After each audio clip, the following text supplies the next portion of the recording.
Hi, everyone. Welcome to All Day the Geek Way. I'm Jet. Hope you're enjoying your day the Geek Way, of course. I'm going to talk about, no spoilers, the fifth season on Netflix, but the fourth season of The Seven Deadly Sins, this one being Dragon's Judgment. Now, overall, I have to say, I thought the season was actually pretty good. It started a little rough at the beginning, kind of disappointing, but I thought it was pretty good. In terms of animation, it's still Studio Dean who's doing it now. They transferred from A1 to Studio Dean, A1 Pictures Studio Dean, between seasons 2 and 3. We know season 3, The Imperial Wrath of the Gods. That was a pretty awful season in terms of animation. In terms of story, it was great, but animation and action wasn't there. The fight between Escanor and Assault Mode Meliodas, pretty disappointing, gotta say, because that's one of the highlights. This season, however, Studio Dean, they kind of upped their game. Not entirely. Like, it's still not perfect. They still do a lot of fight scenes where it's just like, it's a still picture of a kick, and a still picture of another kick, and a still picture of a punch. It's not super fluid all the time, but they definitely put a lot more effort into this season. Some of the fights are very much going to stand out. There's one in particular that I want to say, but I'm not going to spoil it for anyone. Again, this is a non-spoiler review.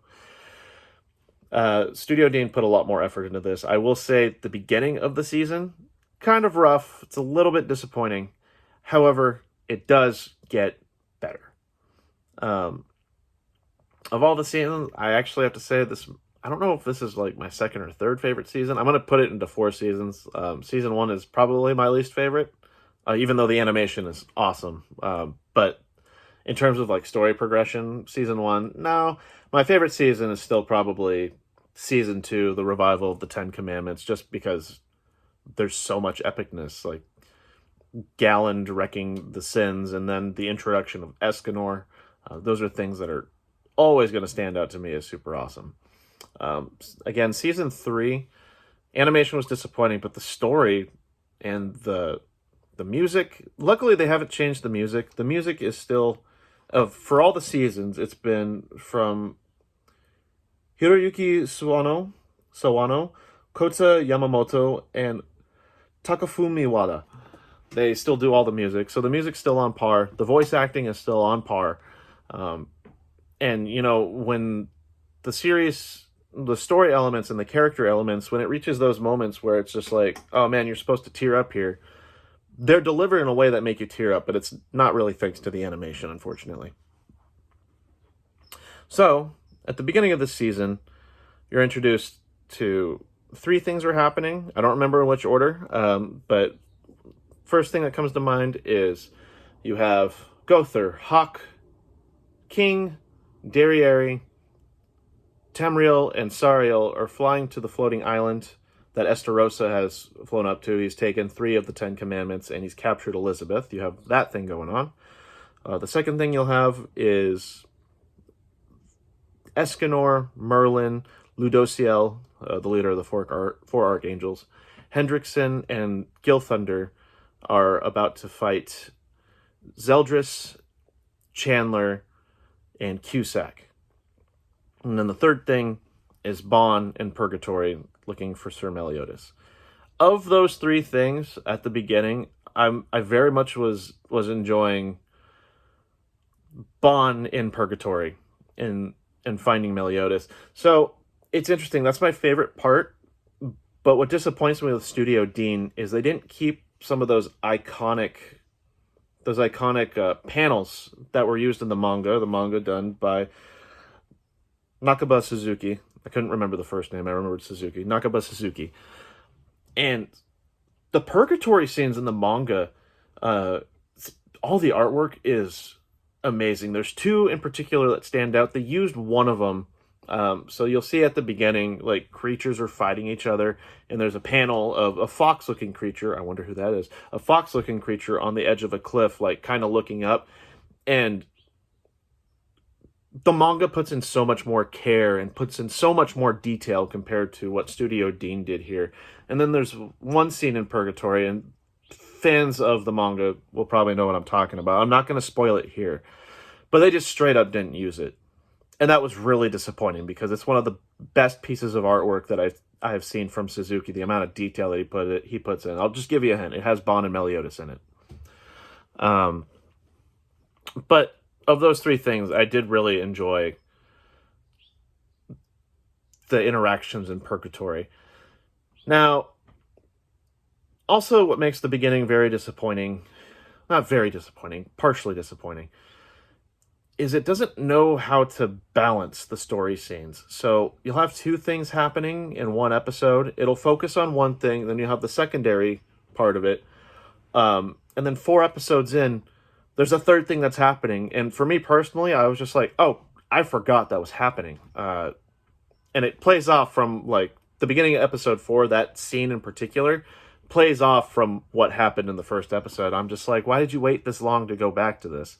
I think it happens in the manga too, but I have to double check. It's been a while since I've read it. But thankfully, things start to come together and the story becomes more coherent. It's not dragging at certain areas. It really does pick up. Like, it is a lot more impressive than Imperial Wrath of the Gods, in my opinion. Granted, it is 12 episodes compared to what was Imperial Wrath. Imperial Wrath of the Gods was 24 episodes, so 12 compared to 24. They put a lot more budgeting into these episodes. Thankfully, the end of this episode of the season alludes vaguely to there being a new season. It's not clean. It's not tight. It's like, oh yeah, there's room for more stuff to happen, and that makes sense considering as well. Suzuki has been making a 4 Horsemen of the Apocalypse series, which is pretty decent. Anyway, there's major issues that I have with this season in particular. Again, there's the pacing that I was talking about earlier. The sound design, not that well done. There's some points, for example, an example I can think of without spoiling. One character is healing another character, and as that's happening, another character is interjecting with dialogue, and the healing sound, the sound effect that they use, it cuts off. It just cuts off and goes to the dialogue, and it's very noticeable. It's very distracting, actually, and it does that multiple times.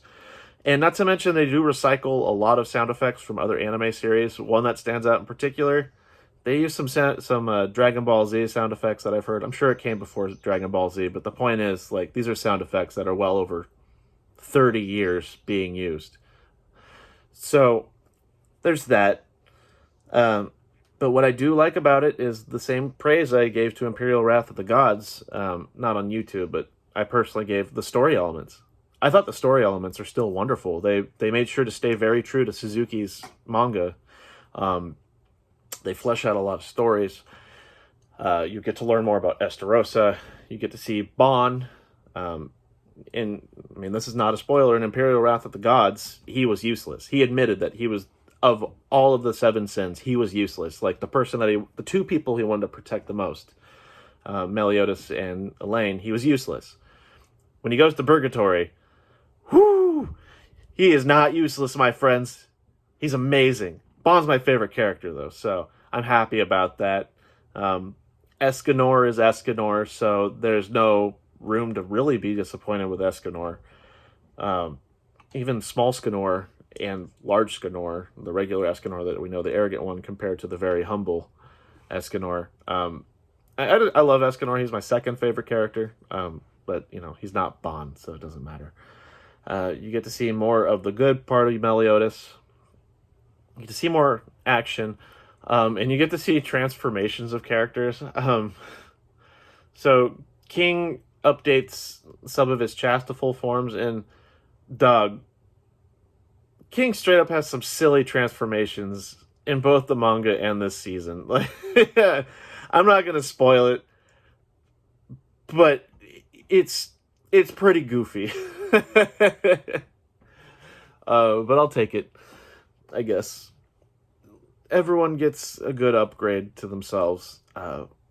Overall, I still recommend watching it. I still wonder why they're sticking with Studio Dean and how Studio Dean is distributing their budgeting for the animation. You can tell they put care for some scenes compared to others. But I also noticed they put a lot of animation detail into